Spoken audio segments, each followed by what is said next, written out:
പത്മനാഭസ്വാമിയെ തൊഴുതുകൊണ്ടാണ് നമ്മുടെ ഈ പ്രാവശ്യത്തെ ടൂർ ആരംഭിക്കുന്നത്. രാവിലെ എല്ലാ ആളുകളും നേരത്തെ തന്നെ പത്മനാഭസ്വാമി ക്ഷേത്രത്തിൽ എത്തിച്ചേർന്നു.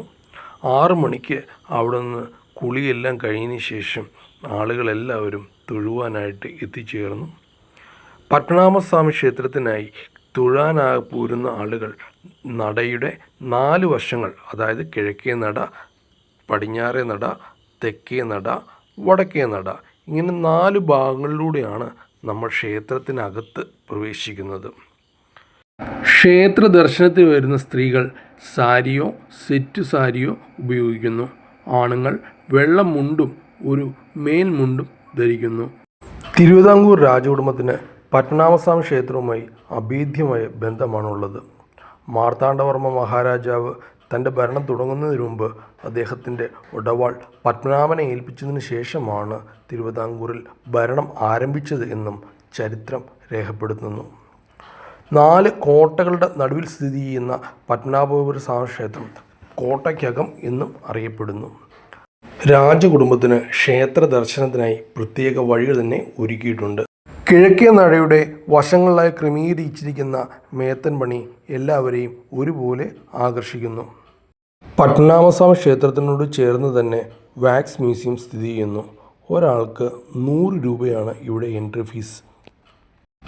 ഇറക്കുമതി ചെയ്ത മെഴുകുകൊണ്ട് നിർമ്മിച്ചിരിക്കുന്ന പ്രതിമയിൽ തലമുടി ഉപയോഗിച്ച് രൂപമാറ്റം വരുത്തിയിരിക്കുന്നു. ജീവിച്ചിരിക്കുന്നതും മരിച്ചുപോയതുമായ ആളുകളുടെ പ്രതിമകൾ നമുക്ക് ഇവിടെ കാണുവാൻ സാധിക്കുന്നുണ്ട്. 40ഓളം പ്രതിമകളാണ് ഇങ്ങനെ മെഴുകിൽ ഇവിടെ തീർത്തിരിക്കുന്നത്. ഇതിനു മുൻപിൽ നിന്ന് ഫോട്ടോ എടുക്കുവാനും അവസരം നൽകുന്നു. വാക്സ് മ്യൂസിയത്തോട് ചേർന്ന് തന്നെ ആർട്ട് ഗ്യാലറിയും കുതിരമാളിക പാലസും സ്ഥിതി ചെയ്യുന്നു. ഇവിടെ ക്യാമറ ഉപയോഗിക്കുന്നതിന് നിയന്ത്രണമുള്ളതിനാൽ അകത്തെ കാര്യങ്ങൾ ചിത്രീകരിക്കുന്നതിന് സാധിച്ചിട്ടില്ല. ആർട്ട് ഗ്യാലറിയിൽ വിവിധങ്ങളായ ചിത്രങ്ങളും കൊത്തുപണികളും നിറഞ്ഞിരിക്കുന്നു. അതോടൊപ്പം തന്നെ തഞ്ചാവൂർ ശില്പമാതൃകയുടെ ഒരു വിശേഷം തന്നെ നമുക്ക് അവിടെ കാണുവാൻ സാധിക്കും. ഈ പ്രദേശത്തിൻ്റെ പൂർണ്ണ നിയന്ത്രണം രാജകുടുംബത്തിനായതുകൊണ്ട് ഇതിൻ്റെ കാഴ്ചക്കാരിൽ നിന്ന് കിട്ടുന്ന വരുമാനമെല്ലാം രാജകുടുംബത്തിലേക്ക് തന്നെയാണ് പോകുന്നത്. ഇതിൻ്റെ പരിപാലനങ്ങളും നോക്കി നടപ്പുമെല്ലാം രാജകുടുംബം തന്നെയാണ് നേരിട്ട് നടത്തുന്നത്. 22 ഏക്കറിൽ നിറഞ്ഞു നിൽക്കുന്ന കൊട്ടാരം കാണികൾക്ക് വ്യത്യസ്തമായ ഒരു നയന സുഖം നൽകുന്നു. മണ്ണുകൊണ്ടും മുട്ടവെള്ളം കൊണ്ടും കുമ്മായം കൊണ്ടും തീർത്ത ഇവിടുത്തെ ചുവരുകൾ, ഇവിടുത്തെ തറകൾ എല്ലാം വ്യത്യസ്തതയാകുന്നു. തടികൊണ്ട് 122 കുതിരയുടെ തല നിർമ്മിച്ചിരിക്കുന്ന ഈ സ്ഥലം ഉൾക്കൊള്ളുന്ന സ്ഥലത്തിന് കുതിരമാളിക അല്ലെങ്കിൽ പുത്തൻ മാളിക എന്നും പേര് നൽകിയിരിക്കുന്നു. ഇതിനോട് ചേർന്ന് സഞ്ചാരികൾക്കായി ഒരു പഴയ രീതിയിൽ താമസ സൗകര്യവും ഒരുക്കിയിട്ടുണ്ട്.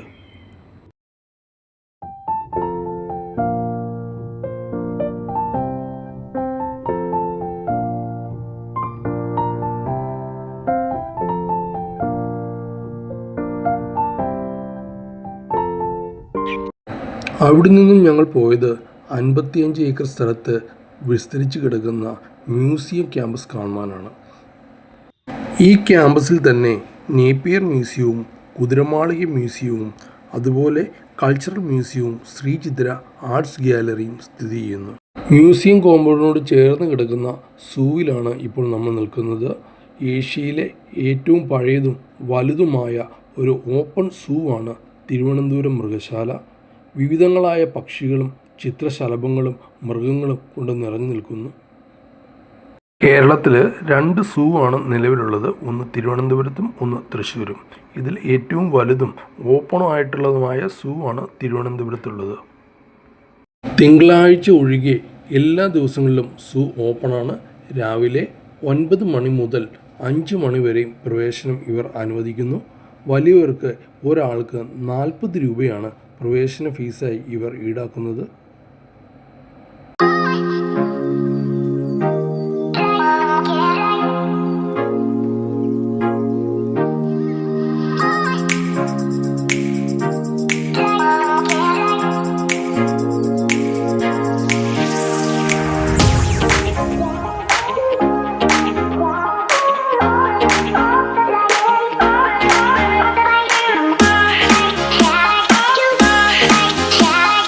അവിടെ നിന്നും ഞങ്ങൾ പോയത് തിരുവനന്തപുരത്തെ ഏറ്റവും പുരാതനമായ ആഴിമല ക്ഷേത്രം കാണുന്നതിന് വേണ്ടിയാണ്. ആഴി എന്നാൽ കടൽ.